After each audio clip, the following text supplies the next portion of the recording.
guys, welcome back to my channel. Today I want to talk about babies and very little kids at Disney. Now, I do not have little children myself, or big children for that matter, but I decided to compile a list of tips and tricks and things that you might want to consider bringing to Disney to make your trip a little bit easier.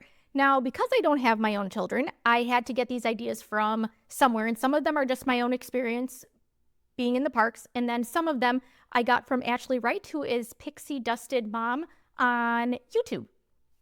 So without further ado, here we go.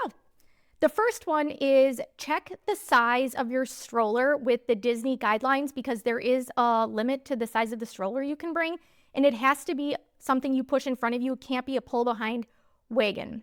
I am told that, what are those called? I want to call them a hoverboard. That's not right. Those things that attach to the back of a stroller for an older kid to stand on, I am told that those are allowed because they're still in front of you in your walking path. So those are technically legal at Disney, but if it was to be something that you would pull behind you like a wagon, that would not be legal. In the same vein of the stroller, get a stroller cover because it will rain. Additionally, you might want to consider a sign for your stroller that has your name on it and lights for the nighttime. It is very common for cast members to move strollers while you're in an attraction so that they can conserve space or just move the stroller area. But there's a good chance when you come out of an attraction, your stroller is not going to be in the same place it was when you entered the attraction, and you're going to have a sea of black strollers. So consider a sign and maybe a little pack of battery operated lights you can put around it at nighttime. My next tip, I have mentioned this before. This is how we do Disney even without kids, but do early morning entry and take a break for sure. It is a lot. It is a lot of walking. It's a lot of stimulation. It's a lot of heat. It's a lot of everything. So this is definitely our preferred park method. And I think with little kids who are used to going to bed earlier, this really would be the ideal park plan. Be there for park opening, get there before park opening, so you're there for early entry, and make sure to take an afternoon break during the hottest part of the day, let them swim, cool off, and have a nap. Speaking of heat, bring portable fans. We have a couple of different kinds of portable fans. We'll link some below. You can get some ones that attach onto your stroller. You can just hold them. I didn't even think to bring it down here. I have one that I bring at work. It's just like a battery operated fan. It's great and it's rechargeable. We also have ones that plug into the bottom of our cell phone. So that's really nice to have when we're in line. But make sure you bring something like that if you're going to be in Disney during the warmer months and you have really little kids with you, because the strollers are just like hot boxes and holding all of that heat. Additionally, make sure you use the first aid / baby centers. They have them in each of the theme parks. They do not have them at Disney Springs. But they're a great air-conditioned place. There's places that you can, if you need to buy like formula or diapers or anything like that, there's a place you can feed your baby, change your baby. If you just need to get out of the heat and relax, that is a great place for you to do it. And if you're just using the space, it's free. Obviously, if you're buying products, then you have to pay for them, but just to use the space itself is free. Another tip for very little children is make sure you have shoes if you want them to stand for a meet and greet. So if you're going to do a meet and greet, you want your kid to meet Mickey and Minnie, any of the characters, and you want them to stand next to them, they need to have shoes in order to stand. If they do not have shoes, you will have to hold your child and you'll have to be in the picture too. So you might not get the picture you want. So make sure you have shoes for your very little kids and your big kids too, I suppose. Now, if you are going to be renting a stroller and park hopping, keep your receipt, because you can return a stroller in one park and then get a stroller in another park with the same receipt, so you don't have to pay twice. So definitely keep your receipts.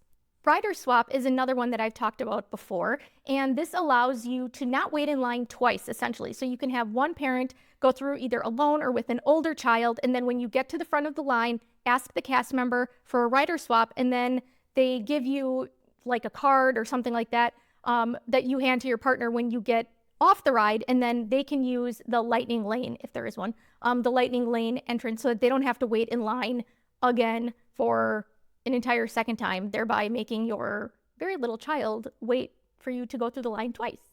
Now, a couple of products that I mainly learned about from Ashley that I thought were just absolutely genius.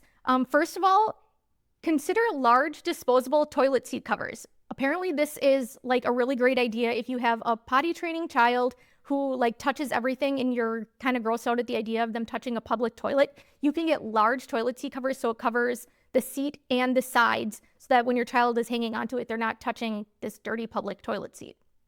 Additionally, tag-alongs are not just a Girl Scout cookie. They are these little handle things. They're these plastic handles that you can put on a stroller, and they go on a shopping cart too, I guess. So that if you have a child who sometimes walks and sometimes is in the stroller, they can hang on to that so that they're not just walking freely on their own and you don't have to have them on a leash. Another genius product that I learned about is called a kitty cap. And I should mention, like I said, I have not tried these products, not having small children myself. These are ones that I have found on Amazon and based on things that I've heard people online say, and they have good reviews. But I have not tried these specific products myself. But a kitty cap is a brand of this little cap that can go on the top of water bottles. So if you've been to Disney, you know the kids' meals come with small bottles of water, but really little kids are not super great at drinking out of bottles of water. So it allows you to, they can drink the water out of it, but if they tip it over, water will not leak out. And then it has like a little cap to cover it. So I think they have to bite on it to get the water to come out. But if you've been to Disney, also, you know that they have paper straws. So that can also be a challenge if you have very little kids who don't understand not to chew on it. Now, a couple of ideas for the hotel. There's something called a slumber pod, if you're not familiar. It is basically this big black tent that can go over a pack and play, or if you have like an inflatable toddler mattress or something to that effect in your room, so that if your small child goes to bed before everybody else in the room, you don't all have to sit in the dark. And I think it's absolutely genius. And they have like a little fan you can put in there, and there's a little hook for a portable sound machine. So definitely consider one of those if you are staying in a regular room and you don't have a separate bedroom villa, so that you don't all have to go to bed at 6:30. Now, if your child is a little bit older, so they're not in a pack and play, but they are in a regular bed, ask for bed rails. Call the front desk when you get to your hotel and just ask if you can have 2 bed rails brought, and they will bring them to you free of charge. And they just go on either side of the bed so that your child doesn't roll out of the bed at night. Now, along the lines of diapers, there are a couple of things that I have found online that I think are absolutely genius.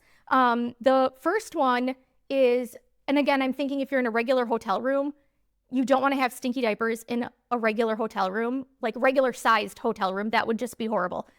So a couple of options for you is they make sealed diaper bags. A couple of brands that I had found on Amazon were Sassy, and they're called Sassy Diaper Sacks, and then Fab Little Bag by I think Fab Little Bag is the brand. Hygiene, Hygeeni.